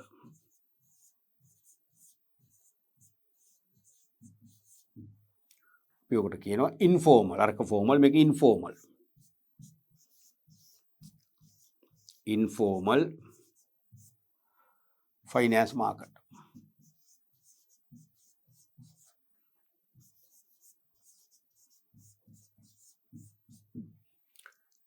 මේකෙත් ප්‍රධානම සාධකය වෙන්නේ මූල්‍ය සම්පාදනය කරන ආයතන තමයි. මූල්‍ය සම්පාදනය කරන පාර්ශවය තමයි ප්‍රබලම සාධක වෙන්නේ. මූලික සාධක වෙන්නේ. මොකද මූල්‍ය ඉල්ලුම් කරුවන් ණය ඉල්ලුම් කරන ඕන තරම් ඉන්නවා. ඒ ණය ඉල්ලුම් කරුවන්ගේ ණය ඉල්ලුම් අවශ්‍යතාවය සපුරාලන්න ප්‍රමාණවත් මූල්‍ය සැපයුම් කරුවන්ගේ උණත තමයි අපි දකින්නේ සෑම රටකම. ලංකාව පවණක් නෙවෙයි සෑම රටකම. නිසා මෙතනත් ප්‍රබල වෙන්නේ වටිනා සාධකය වෙන්නේ මූල්‍ය සම්පාදකයෝ. මේකේ අර එක සනිකරෝ ඔපොසිට් එකනේ. ඒ කියන්නේ පිළිගත් නීති රීති හා සම්ප්‍රදායන් නැහැ. ඒ කියන්නේ පිළිගත් නැත්නම් පිළිගත් මූල්‍ය සම්ප්‍රදායන් නැහැ. පිළිගත් මූල්‍ය සම්ප්‍රදායන්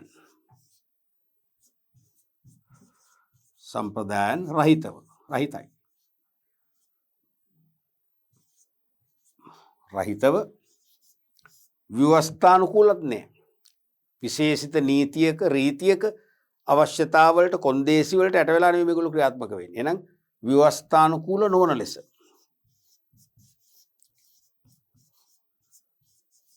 ව්‍යවස්ථානුකූල නොවන ලෙස මූල්‍ය පහසුකම් සපයන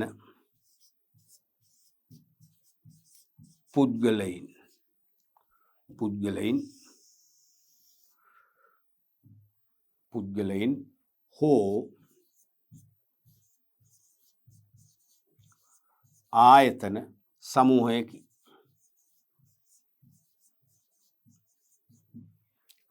පුද්ගලයින් හෝ ආයතන සමූහයක තේරෙනවද? ඒතර අරකෙම අනිත් පැත්ත. මේකේ පිළිගත් නීති රීතියවත් පිළිගත් මූල්‍ය සම්ප්‍රදායන් අනුගමනය කරන්නේ ව්‍යවස්ථානුකූල නොවන ආකාරයට. මොකද පිළිගත් නීතියක රීතියක කොන්දේසි වලට ගරු කිරීමකුත් නැහැ. නැතිව මූල්‍ය සම්පාදනය කරන පුද්ගලයෝ සහ ආයතන කණ්ඩායමක් අපි දැක්කොත් අපි ඒකට කියනවා අවිධිමත් මූල්‍ය වෙළඳපොළ කියලා. උදාහරණ මොනවද? උදාහරණ 1 පොලීකරුවන් අපි කියන්නේ පොලියට ණය දෙන අය. ගමේ කියන්නේ ගිනි පොලීකරුවන් කියලා කියන්නේ පොලි වැඩිනේ. පොලීකරුවන්. තව සීට්ටුකරුණුත් මූල්‍ය සම්පාදනය කිරීමක් තමයි කරන්නේ. ඒ කියන්නේ සීට්ටු කරොත් ණය දෙනවා. ණය නොදුන්නත් මේගොල්ලෝ මූල්‍ය සම්පාදනය කිරීමක් තමයි කරන්නේ. හිතන්න මම සීට්ටුවක් සංවිධානය කරනවා. හරිද? මම තමයි වගකීම් බාර ගන්න. අපි හිතමු එක්කෙනෙක්ගෙන් වාරිකය ලක්ෂ 10 මිලියනයි මාසෙකට. ඒ වගේම 12 දෙනෙක් ලෑස්ති කරගන්නවා. ඒතර 12 දෙනාගේම එකතුව කීයද? මිලියන 12යි. නේ? ලක්ෂ 120යි. ඒතර ලක්ෂ ඒ කියන්නේ සමහර මාර්ගික ක්‍රම දෙකකට කරනවා. එකක් අර තුණ්ඩු ඇදලා නේ කූපන් ක්‍රමයට තුණ්ඩු උඩ දානවා තෝරගන්න. ඒතර අංක එක આવොත් සාමාන්‍ය අංක එක මම තමයි උගුණන්නේ. අංක එක මම ගන්නෙ දෙකේ ඉඳන් තමයි තියෙන්නේ.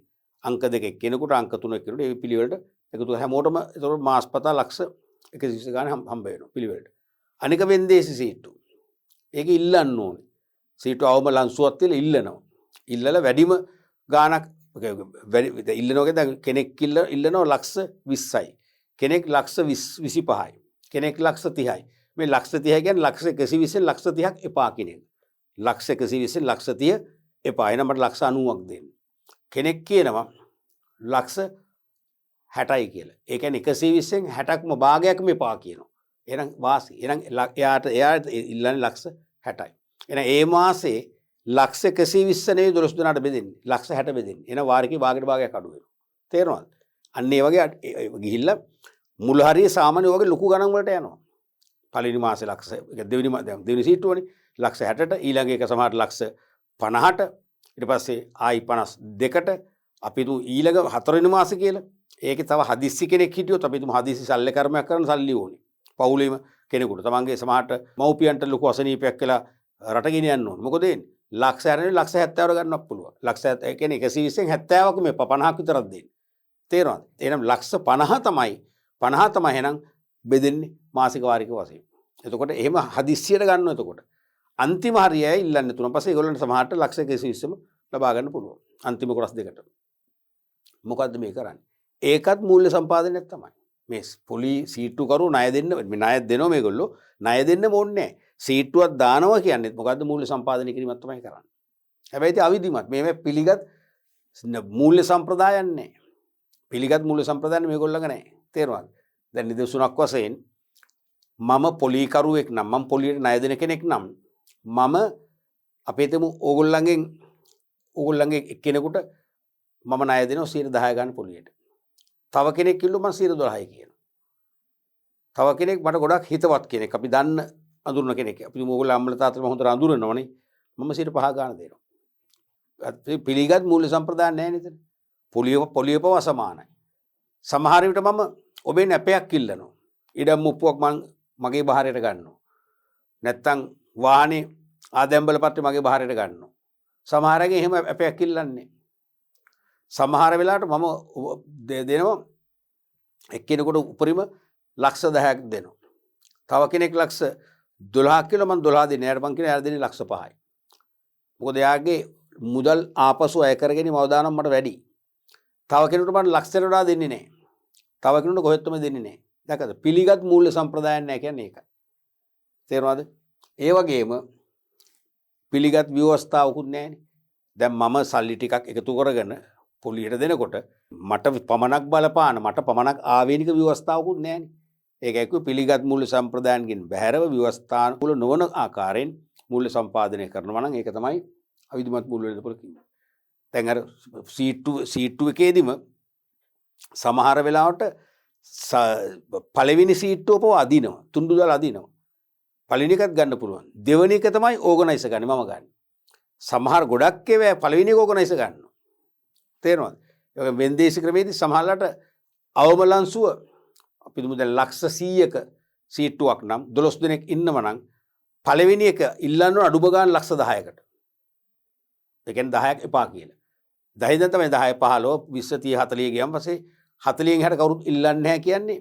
ඒ කියන්නේ මම නම් 40ට ඉල්ලන්නේ. මං කියන්නේ මට ලක්ෂ 100න් 40ක් එපා ලක්ෂ 60ක් දෙන්න. ඒතර ලක්ෂ 10ක් දැම්මා. සමහර ඒවා අවමලංශුව ලක්ෂ 10 නෙවෙයි ලක්ෂ 5යි. සමහර ඒවා අවමලංශුව එදාට තීරණය කරනවා. තේරෙනවද? සමහර ඒවා අවමලංශුව සදා දිගටම ලක්ෂ 10 තියන්න පුළුවන් අන්තිම සීට්ටුව දක්වා. අවසාන සීට්ටු වාරිකය දක්වාම ලක්ෂ 10 තියන්න පුළුවන්. ලක්ෂ 10 කඩු ඉල්ලන්න ඕන. තව සමහර ඒවා එහෙම නෙවෙයි. මුල් එක ලක්ෂ 10 අවමලංශුව.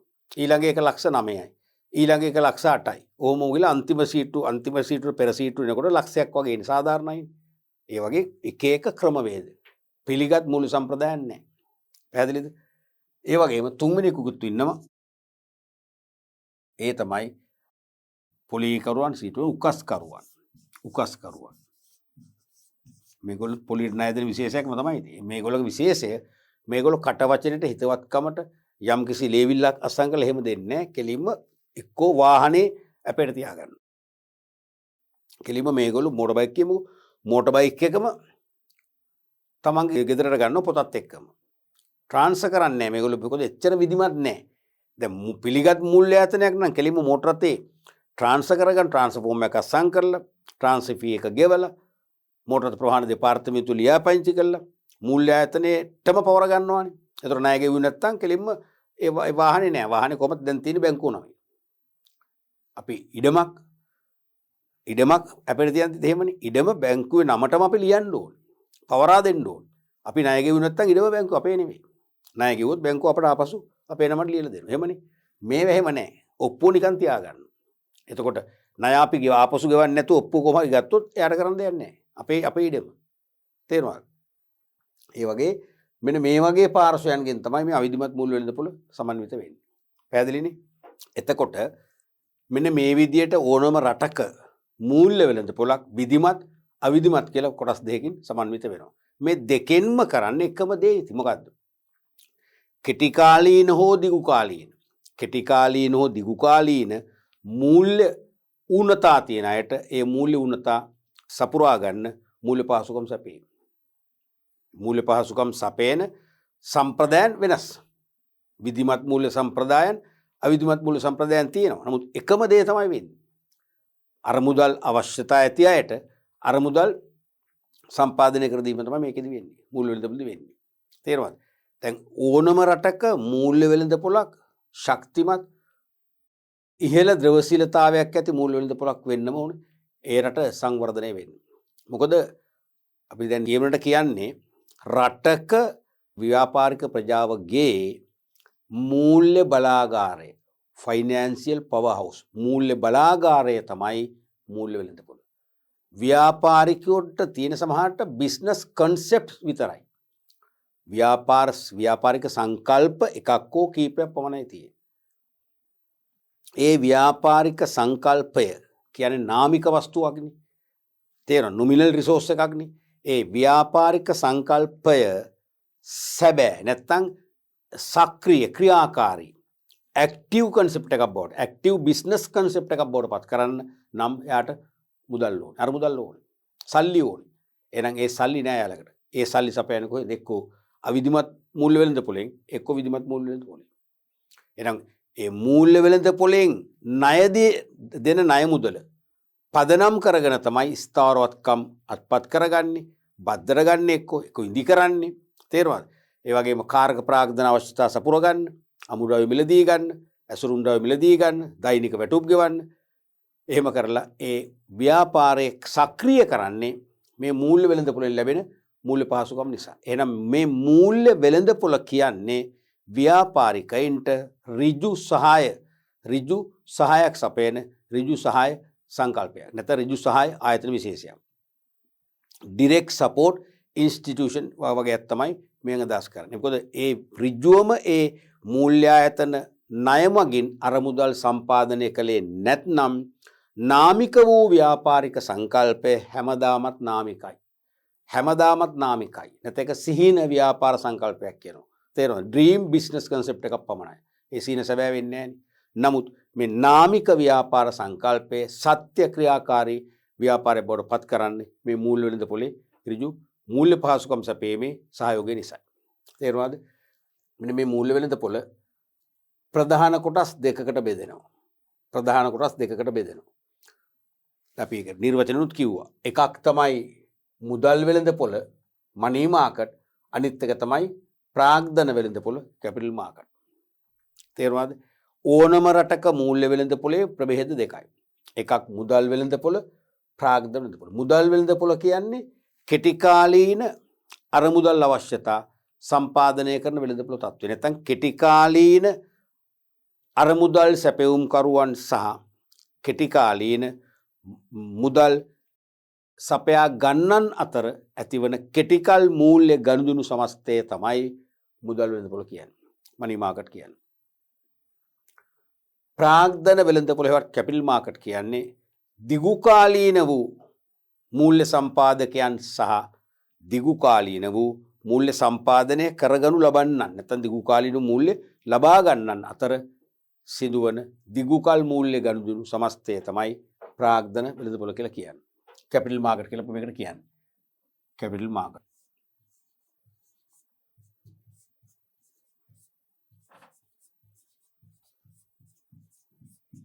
අපි මුදල් වෙළඳපොළ කියනවා මනි මාකට් කියලා. මනි මාකට්. එතකොට මේ මනි මාකට් කැපිටල් මාකට් දෙකේ එකතුව තමයි ෆයිනෑන්ස් මාකට් කියන්නේ. මූල්‍ය වෙළඳපොළ කියන්නේ. තේරුණානේ? ඒතර මේක දිගු කාලීන මූල්‍ය. ඒ කියන්නේ වසරකට වැඩි කාලයකින් කල් පිරීලා ආපසු ගෙවීමේ ආපසු සෙටල් කිරීමේ එකඟත්වය මත දිගු කාලීනව මූල්‍ය ගනුදෙනු වෙනවා නම් ඒ දිගු කාලීන මූල්‍ය ගනුදෙනු සමස්තයම අපි නම් කරනවා ප්‍රාග්ධන වෙළඳපොළ කියලා. වසරක් හෝ වසරකට අඩු කාලයකින් කල් පිරීලා ආපසු පෙවීමේ එකඟත්වය ඇතුව කෙටි කාලීන ණය ගනුදෙනු කෙටි කාලීන මූල්‍ය ගනුදෙනු සිදු වෙනවා නම් ඒ කෙටි කාලීන මූල්‍ය ගනුදෙනු සමස්තය අපි නම් කරනවා මුදල් වෙළඳපොළ කියලා. ඒතර මුදල් වෙළඳපොළ බෙදෙනවා ප්‍රධාන උප වෙළඳපොළ හතරකට. බෙදෙනවා. එකක් තමයි අන්තර් බැංකු ඒක්ෂණ ණය වෙළඳපොළ. ඉන්ටර් බැංක් කෝල් මනි මාකට් කියන එක. ඒ කියන්නේ බැංකු අතර උපරිම දින 7කින් කල්පිරෙන ආකාරයෙන් කෙටි කාලීන ණය ගනුදෙනු සිදු වෙනවා නම් ඒකට අපි කියනවා අන්තර් බැංකු ඒක්ෂණ ණය වෙළඳපොළ කියලා. එක් බැංකුවක් තවත් බැංකුවකට දිනකින් දෙකකින් තුනකින් උපරිම දින 7කින් ආපසු ගෙවීමේ එකගත්වය ඇතුව ණය සපයනවා. මුදල් අතිරික්තයක් ඇති බැංකු සපයනවා. මුදල් උන්නත ඇති බැංකුවට ණය. බොහෝ වෙලාවට පොලියත් බොහොම සාධාරණ අඩු පොලියක් අය කරනවා. මොකද බැංකුනේ සහෝදරත්වයේ තියෙනවනේ එකම පවුලේ අයනේ. තේරෙනවද? ඒක තමයි අන්තර් බැංකු. බැංකු අතරේ ඒ වගේම ඊටාම කෙටි කාලීන. ඒ නිසා ඒක්ෂණ ණය වෙළඳපොළ. එන මනි මාකට් එකක්. අනික දේශීය විදේශීය විනිමය වෙළඳපොළ. ඒ කියන්නේ වාණිජ බැංකුව විසින් විදේශ විනිමය පදනම් කරම්. විදේශ විනිමය කොම අපේ රටට ශ්‍රී ලංකා රුපියල් නොවන ඕනෑම විදේශ රටක මුදල් ඒකකයක් විදේශ විනිමය තමයි. ඉන්දියන් රුපියල් කියන්නේ අපේ විදේශ විනිමය. තේරුණාද? තායිලන්තේ බාත් කියන්නේ අපේ විදේශ විනිමය. ඔස්ට්‍රේලියන් ඩොලර් කියන්නේ අපේ විදේශ විනිමය. ජර්මනි යුරෝ කියන්නේ අපේ විදේශ විනිමය. තේරුණාද? අන්නේ විදේශ විනිමය පදනම් කරගෙන වාණිජ බැංකුව විසින් මූල්‍ය සම්පාදනය කරනවා නම් ඒකට තමයි කියන්නේ දේශීය විදේශීය විනිමය වෙළඳපොළ කියලා. ඒ කියන්නේ ඇතැම් විට අපි වාණිජ බැංකුව වලින් විදේශ විනිමය ලබා ගන්නවා. දැන් අපිට ඇමරිකාවෙන් ඩොලර් ලක්ෂයක බඩු ගේන්න ඕන නම් රුපියල් දීලා හරියන්නේ නැහැ. ඩොලර් අවශ්‍යයි. එහෙනම් අපි ඩොලර් ලක්ෂයට හරියන රුපියල් ප්‍රමාණය බැංකුවට දීලා ඩොලර් ලක්ෂය අරගෙන අපි ඩොලර් ලක්ෂේ ඇමරිකාවට ගෙවීම් කරලා ඇමරිකාවේ අපනයන කරපු ගෙවීම් කරලා භාණ්ඩ ගෙන්න ගන්න. එහෙනම් අපි එතන විදේශ විනිමය මිලදී ගත්තා. ඒ වගේම අපි ඇමරිකාවට ඩොලර් ලක්ෂයක භාණ්ඩ තේ කියන්නකො තේ අපනයනය කරා කියන්නේ අපිට ඩොලර් ලක්ෂයක් ලැබෙනවා. ඩොලර් මෙහි සංසරණය වන මුදල් ඒකකේ නෙවෙයිනේ. අපේ රටේ සංසරණය වන මුදල් ඒකකේ ශ්‍රී ලංකා රුපියල්. එහෙනම් අපි ඩොලර් දීලා වාණිජ බැංකුව වලට වාණිජ බැංකුව අපිට ඊට සරලන රුපියල් ප්‍රමාණය අරගන්නවා. අපි එතනදී කරේ මොකද්ද? ඩොලර් කියන විදේශ විනිමය වික්කා. ඉස්සෙල්ලා ඩොලර් කියන විදේශ විනිමය මිලදී ගත්තා. ඔය දෙකේදීම වෙන්නේ කාට හෝ විදේශ විනිමය තුලින් කෙටි කාලින මූල්‍ය සම්පාදනයක් වෙනවා. හරිනේ? එහෙනම් ඒ විදේශ විනිමය භාවිතා කරලා කෙටි කාලීනව විදේශ විනිමය මිලදී ගැනීම හා විකිණීමේ ගනුදෙනු ඉෂ්ට කරනෝනේ වාණිජ බැංකුව. ඒ සියල්ලම අපි නම් කරන්නේ දේශීය විදේශ විනිමය වෙළඳපොළ කියලා. දැන් මම අද ඇමරිකාවට භාණ්ඩ අපනයනය කරලා තව අවුරුදු 10කින් නෙවෙයි අපනයන කරන්නේ. මම සාමාන්‍යයෙන් සක්‍රිය වෙච්ච අපනයන කරුවෙක් නම් අපනයන ව්‍යාපාරිකයෙක් නම් මම සමහරට ඊළඟ සතියේත් ඇමරිකාවට යවනවා. සමහරට හෙටත් යවනවා, අනිද්දාත් යවනවා. එක එක ගෙනුම් කර හොයාගන්නේ කෙටි කාලීන. ඊළඟට භාණ්ඩාගාර බිල්පත් වෙළඳපොළ. දැන් රජයට මහජනයාගෙන් කෙටි කල් ණය ලබා ගන්න නිකුත් කරන්නේ භාණ්ඩාගාර බිල්පත් කියන මූල්‍ය උපකරණයනේ. ඒක උපරිම අවුරුද්දෙන් කල් පිරනවනේ. මාස 3 6 9 අවුරුද්ද එහෙමනේ යන්නේ.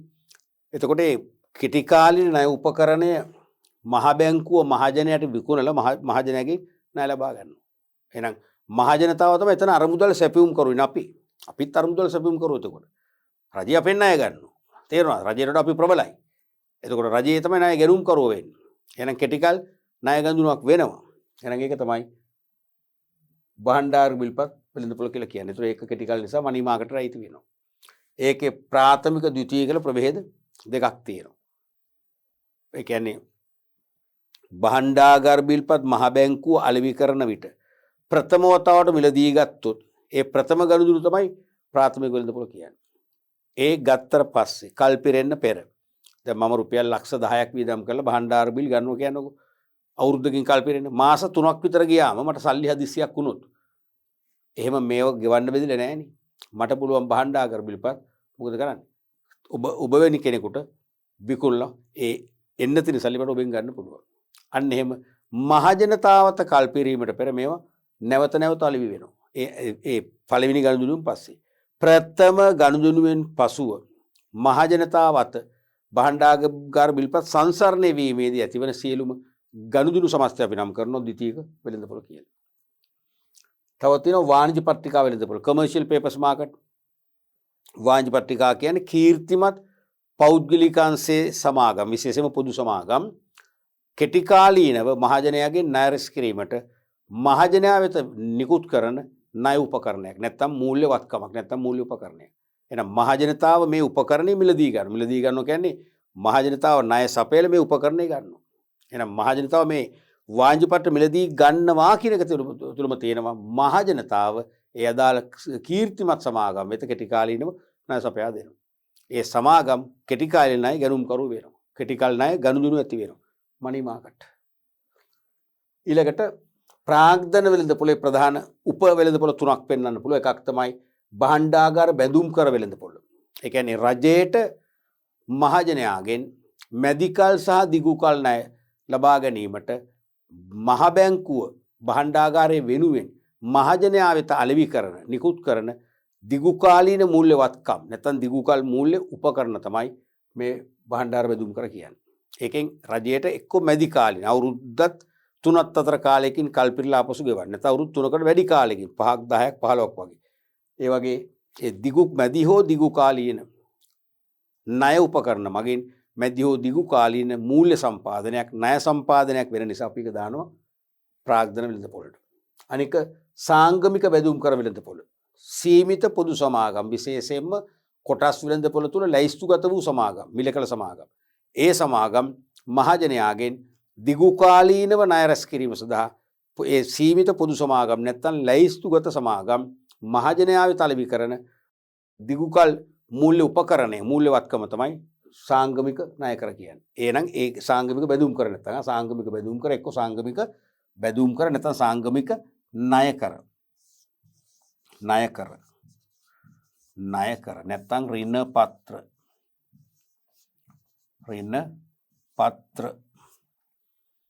එන ඒවත් දිගුකාලීන මූල්‍ය සම්පාදනයක් වෙන නිසා ඒකත් වැටෙනවා ප්‍රාග්ධන වෙළඳපොළට. අනිත් එක තමයි කොටස් වෙළඳපොළ ෂෙයා මාකට් එක. සීමිත පොදු සමාගම් වල ප්‍රාග්ධනය ඔබ දන්නව කුඩා ඒකක වලට කඩනවනේ. රුපියල් 10 කෑලි නැත්නම් 20 කෑලි 100 කොටස් ආදි වශයෙන් ඒ ප්‍රාග්ධනය කුඩා ඒකක වලට කඩලා මහජනයාට නිකුත් කරන වටිනාකම තමයි කොටස් කියන්නේ. හරිද? අන්නේ කොටස් මහජනතාවට හෝමාරු වෙනවා විකිනෙනවා. විකිණීමේදී ඇතිවෙන වෙළඳපොළ තත්ත්වය තමයි කොටස් වෙළඳපොළ කියන්නේ. ඇත්තටම රටක ප්‍රාග්ධන වෙළඳපොළක ඕනම රටක ලංකාව විතරනේ ඕනම රටක ප්‍රාග්ධන වෙළඳපොළක අසහාය වෙළඳපොළ වශයෙන් පිළිගන්නේ හැමෝටම දැනෙන්නේ පේන්නේ කොටස් වෙළඳපොළයි. තේරුණාද? දැන් ඇත්තටම භාණ්ඩාගාර බැඳුම් කර වෙළඳපොළ කියන එක දැනෙන්නේ නැහැ. සාංගමික බැඳුම් කර වෙළඳපොළ දැනෙන්නේ නැහැ ගොඩක් අයට. නමුත් කොටස් වෙළඳපොළ දැනෙනවා. ඒකට ලොකු ප්‍රසිද්ධියක් ඇති වෙනවා. කොටස් වෙළඳපොළ මෙහෙවන තරවුකාර සමාගම් රට පුරා නගරවල තියෙනවා. ඒ නිසා ඒක අපිට සමීපයි. අපිට දැනෙනවා. තේරුණාද? ඒ විතරක් නෙවෙයි රටක ව්‍යාපාරිකයන්ට අවශ්‍ය දිගුකාලීන මූල්‍ය සම්පාදනය කර දෙන ප්‍රධානම ආයතන වර්ගය තමයි ප්‍රධානම සංවිධාන වර්ගය තමයි ෂෙයා මාකට් එක. තේරුණාද? ඒ නිසා ඒක තමයි මේ ප්‍රාග්ධන වෙළඳපොලේ ප්‍රධානම සාධකය වෙන්නේ. ඔය වගේ මූල්‍ය වෙළඳපොළ ප්‍රධාන කාණ්ඩ දෙකකට ඔය විදිහට බෙදලා යනවා. හොඳයි දරුවනේ, ඔන්න ඔය වගේ අපි දැන් අද පාඩම ආරම්භ කරමින් සාකච්ඡා කරමින් මූල්‍ය වෙළඳපොළ කියන එක නිකන් අපිට ෆැමිලිය නැත්නම් මේක අපිට පාඩම් හිටින්නේ නැහැ. මම පෙන්වුවා අපිට බොහොම සමීපයි ෆැමිලිය. අපේ ජීවිතවලට සම්බන්ධ සංකල්පයක් බව. අනික දැන් අපි යම් සංකල්ප අපි යම් පාඩම් ඒකකවලදී හදාරද්දී අපි ඔළුවට දාගන්නවා මේක මහ අමුතු දෙයක්. අමුතු එකක්. නිකන් අර විතික්ෂිප්ත වෙනවනේ. එහෙම වෙන්න ඕනේ නැහැ. බොහෝ දේවල් අපේ ජීවිතවලට සම්බන්ධයි. අපට සම්බන්ධයි. තේරුණාද? අපි යම් රටක ජීවත් වන ප්‍රජාව නම් මිනිස් වර්ගයා නම් ඒ රටේ සිදුවන සියලුම ආර්ථික කටයුතු ඒ මිනිස් ප්‍රජාවගේ ජීවිතවලට බද්ධ වූ ඒවාම වෙන්න ඕනේ. බද්ධ නොවූ ඒවා නම් අපට ප්‍රයෝජනයක් නැහැනේ. අපේ ජීවිතවලට බද්ධ වූ ඒවා නම් තමයි අපට ප්‍රයෝජනවත් වෙන්නේ. ඒ නිසා අපි මේ පාඩම් මේකේ මූලිකව තේරුම් කරලා දුන්නා. මේ මූල්‍ය වෙළඳපොළ කියන්නේ මේ අඟහරු ලෝකේ තියෙන වගේ අපි නුදුටු සංකල්පයක් නෙවෙයි, අපට දැනෙන්නේ නැති සංකල්පයක් නෙවෙයි, අපි දැකපු අපට දැනෙන සංකල්පයක්. අපි හැමදෙනාම මේ මූල්‍ය වෙළඳපොළට එදිනෙදා සම්බන්ධයි. මොකද අපිට අවශ්‍ය දේවල් ලබා ගන්න අපිට මුදල් අවශ්‍යයි. අපි ළඟ මුදල් මදි නම් හෝ මුදල් නොමැති නම් අපි ඒ මුදල් විවිධ මාර්ගයන්ගෙන් අපි සපය ගන්නවා කියලා කිව්වා. එක්කෝ කෙටි කාලින මාර්ගවලින්, දිගු කාලින මාර්ගවලින්. ඒ කෙටි කාල හෝ දිගු කාල මාර්ගවලින් අපි අපට අවශ්‍ය මුදල් සපයා ගැනීමේදී කෙටි කාල හෝ දිගු කාල මූල්‍ය ගනුදෙනු ඇති වෙනවා කියලා කිව්වා. සමහර අය කෙටි කාල මූල්‍ය සපයනවා, අපි කෙටි කාල මූල්‍ය සපයා ගන්නවා. සමහර අය දිගු කාලින මූල්‍ය සපයනවා, අපි දිගු කාලින මූල්‍ය ලබා ගන්නවා. එහෙනම් එතන කෙටි කාල මූල්‍ය ගනුදෙනු සහ දිගු කාල මූල්‍ය ගනුදෙනු ඇති වෙනවා. ඒ ගනුදෙනු සියල්ලම තමයි මූල්‍ය වෙළඳපොළ කියන්නේ. ඉතින් ඒක මේ විධිමත් බැංකුවක්ම වෙන්න ඕනේ නැහැ. ගමේ ඉන්න පොලීකරුවාගෙන් අපි පොලියට අපට අවශ්‍ය මුදල ණයට ගත්තොත් ඒකත් මූල්‍ය වෙළඳපොළ තමයි. හැබැයි අවිධිමත්. අපි බැංකුවට ගිහිල්ලා ණයක් ගත්තොත් ඒක විධිමත්. තේරුණාද? එතකොට ඒ මූල්‍ය වෙළඳපොළ ප්‍රධාන වශයෙන් අපි කෝ විධිමත් අවිධිමත් කියලා වර්ග දෙකකට බෙදනවා කියලා කිව්වා. ඊට පස්සේ අපි ඇත්තම මූල්‍ය වෙළඳපොළ කියලා කතා කරන්නේ අපේ සිලබස් එක අවිධිමත් එක නෙවෙයිනේ. අපි අවිධිමත් එකක් තියෙන බව අපි දන්නවා. අපි දැනෙන්න ඕනේ. අපි ඉන්පස්සේ අපි මේ පාඩම ගෙනියන්නේ විධිමත් මුදල් වෙළඳපොළයි. විධිමත් මූල්‍ය වෙළඳපොළ. විධිමත් මූල්‍ය වෙළඳපොළ තමයි මේ වගේ ප්‍රධාන කාණ්ඩ දෙකකට බෙදෙන්නේ. අපි මේ බෙදුවේ අමතක කරන්න එපා විධිමත් එක. හරිද? මේ බෙදුවේ විධිමත්. මේ අපි කියන්නේ විධිමත් එක. විධිමත්.